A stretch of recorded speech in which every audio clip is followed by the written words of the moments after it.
सुहागरात के दिन दूल्हे के साथ सोई थी दुल्हन, लेकिन जब सुबह आंख खुली तो बिस्तर पर कोई और मिला। ये कहानी सुनकर आपके रोंगटे खड़े हो जाएंगे। मैं आपको बता दूं, एक जोड़े की शादी होती है। शादी के बाद सुहागरात का सभी को, जैसे 7 फेरे हो जाते हैं, उसके बाद सुहागरात का सबको बेसब्री से इंतजार होता है। कोई इस पल को अपने घर पर मनाता है या फिर यूं कहते हैं कि एंजॉय करता है। कुछ लोग इस पल को पहाड़ों में ले जाकर एंजॉय करते हैं। तो एक जोड़े की शादी होती है और शादी हो जाने के बाद उनके घर को, उनके रूम को बहुत अच्छे से डेकोरेट किया जाता है, सजाया जाता है और फिर उसके बाद दूल्हे और दुल्हन को उस कमरे में बंद कर दिया जाता है। लेकिन जब सुबह होती है, सुबह होने के बाद देखती है दुल्हन की वहां उसके बिस्तर पर कोई और है। तो दुल्हन जैसे देखती है तो दुल्हन के रोंगटे खड़े हो जाते हैं, पैरों तले जमीन खिसक जाती है। लेकिन दुल्हन उस वक्त, क्योंकि वो पहली बार ससुराल आई थी, तो उसने कुछ नहीं कहा।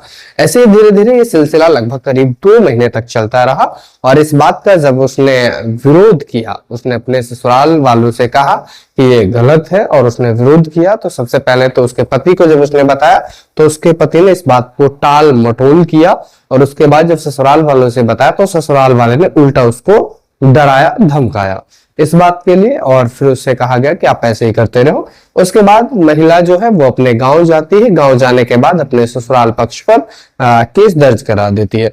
तो मैं आपको बता दूं, ये सच्ची घटना जो कि उत्तर प्रदेश के पीलीभीत की है और ये खबर आप अजय कोहली के साथ देख रहे हैं। ये कहानी जो है वाकई में आपके रोंगटे खड़े कर देगी और ये एक सच्ची कहानी है। तो मैं आपको बता दूं, एक महिला है, एक लड़की है, लड़की की शादी की जाती है और ये 2 प्रदेशों का मामला है।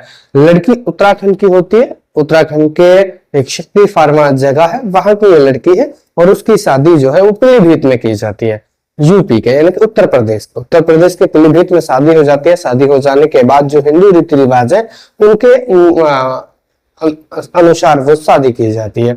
शादी हो जाती है और शादी हो जाने के बाद 7 फेरे हो जाने के बाद दुल्हन जो है अपने ससुराल पीलीभीत आ जाती है। पीलीभीत आ जाती है, उसका घर जो है, जिस तरह एक शादी के बाद एक लड़की के जो सपने होते हैं वो भी अपने सपने सजाए हुई थी और अपने पति के साथ अब सुहाग रात का इंतजार कर रही थी। फिर हुई रात और रात हो जाने के बाद कमरे में बंद हो जाते हैं। कमरे में बंद हो जाने के बाद होता यह है कि दुल्हा जब उसकी आंख खुलती है तो नहीं मिलता है, दुल्हन को कोई और मिलता है। दुल्हन ये बात सुनकर घबरा जाती है, चौंक जाती है और इस बात को सोचकर उसका दिमाग खराब होने लगता है। लेकिन वो पहली बार ऐसी चीज देखती है तो वो सोचती है कि शायद वैसे ही आके यहाँ लेट गए होंगे और अब ऐसा कुछ है, तो फिर उसने इस बात को इतना ज्यादा नहीं लिया। लेकिन ये सिलसिला इसी तरह से लगभग 2 महीने तक चलता रहा और उसके बाद एक दिन उसको लगने लगा कि मेरे साथ कुछ गलत हो रहा है। कि जब वो देखती कि उनके साथ उनका पति नहीं कोई और है, उसको लगने लगा कि मेरे साथ जो शारीरिक संबंध बनाए जा रहे हैं वो कोई और बना रहा है, न कि मेरा पति बना रहा है। तो एक दिन वो जो है कि उनका होता यह था कि शाम होती थी, उनके पति आते थे, पति उनको मिठाई खिलाते थे। पति मिठाई खिलाते तो वो मिठाई खाती थी। मिठाई खाने के बाद वो बेहोश हो जाती थी। बेहोशी की हालत में उसके साथ शारीरिक संबंध बनाया जाता था। शारीरिक संबंध कौन बनाता था ये भी इस कहानी में मैं आपको आगे चलकर बताने वाला हूँ। तो शारीरिक संबंध बनाया जाता था। शारीरिक संबंध बनाने के बाद फिर वही कहानी इस तरह से चलती रही। लेकिन एक दिन महिला सोचती है कि गलत किया जा रहा है और मेरे साथ गलत हो रहा है। तो महिला एक दिन वो मिठाई नहीं खाती, क्या मिठाई खाने के बाद वो बेहोश हो जाती थी। उस दिन उसने मिठाई नहीं खाई। जैसे ही वो व्यक्ति आता है तो उसके साथ शारीरिक संबंध बनाने लगता है तो वो महिला उठ जाती है और उसको वहीं लात थप्पड़ घूंसे मारना शुरू कर देती है। तो मैं आपको बता दूं, वो व्यक्ति और कोई नहीं था, उसका देवर था। इस बात का उसको पता लगता है। तो देवर की एक हरकत देखता है कि जब देवर उसका पूरी तरह से उसके साथ शारीरिक संबंध बनाने के लिए तैयार था, उसके सारे जिस तरह से वो पहले करता था, तो उस दिन महिला ने कुछ नहीं खाया था। सारी चीजें वो देख रही थी, ऑब्जर्व कर रही थी बहुत टाइम से। तो उसके बाद होता यह है कि महिला अपने पति से कहती है कि ये जो मेरे साथ किया जा रहा है बहुत गलत है। पति के बाद वो अपने पूरे जैसे ससुर हैं, सास है, उन सबसे कहती है। तो सास ससुर सब उसको दबाते हैं, उसका पति भी उसको दबाता है। तो 2 महीने के बाद जो है वो अपने गांव आ जाती है और ये पूरी कहानी अपने परिवार को बताती है। परिवार को बताने के बाद वो सब लोग पुलिस थाने जाते हैं, पुलिस थाने में केस दर्ज करवाते हैं।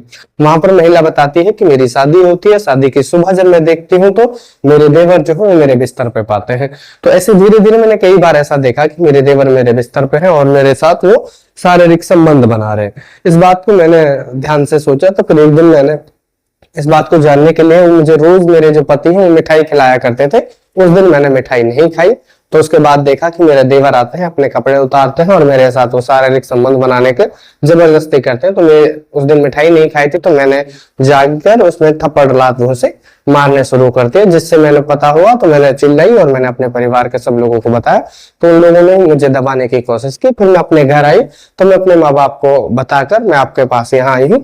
तो पुलिस वाले इस मामले में रिपोर्ट दर्ज कर लेते हैं। मैं आपको बता दूं, ये घटना जो है पीलीभीत की है, जहां पर एक महिला अपने सारे सपनों को लेकर गई थी, लेकिन उसके सारे सपने टूट जाते हैं जब वो अपने पति के साथ सुहागरात ना मनाकर किसी अन्य व्यक्ति के साथ सुहागरात मना रही थी। वो कोई और नहीं था, उनका देवर था। तो इस मामले की कार्रवाई चलती है और पुलिस जो है उनके देवर पति और उनके ससुर सबको हिरासत में ले लेती है। इस मामले में यहाँ तक की जानकारी मेरे पास है। आगे कोई भी जानकारी होगी वो हम आपको देंगे, लेकिन ये कहानी मुझे आपको डराना, आपको शताना नहीं था, सिर्फ ये कहानी सुनाकर आपको जागरूक करना था कि आज के वक्त में कुछ भी संभव हो सकता है। कि लड़कियां अपने सपने लेके जाती है, एक लड़की जो अपने सपने सोचती है, अपने सपने सजाती है कि जब मेरी शादी होगी तो मैं अपने पति के साथ वो सारा कुछ करूंगी जो उसने कभी नहीं किया होता है। लेकिन जब उसके सपनों का क्या होता होगा आप सोच सकते हैं कि जब उनका पति नहीं कोई अन्य व्यक्ति इस काम को अंजाम दे रहा होता है। तो वो सारी कहानी जब बताती है तो पुलिस उसको गिरफ्तार कर लेती है। और मेरा यही कहना है कि आप ऐसी कहानियों से ये सीख लीजिए कि आप जो समझ पा रहे हैं कि आप सारी चीजों को देखें, परखें और अपने बच्चों को ध्यान में रखें। तो बने रहे आप हमारे साथ और लगातार हमारे चैनल को सब्सक्राइब करें, वीडियो को शेयर करें और अपने दोस्तों को जरूर ये शेयर करें। आपका बर्थडे है तो आप हमको कमेंट करके जरूर बताएं। अगली वीडियो में हम आपको जो भी कमेंट्स आएंगे उन सब का हम विश भी करेंगे। बहुत बहुत धन्यवाद।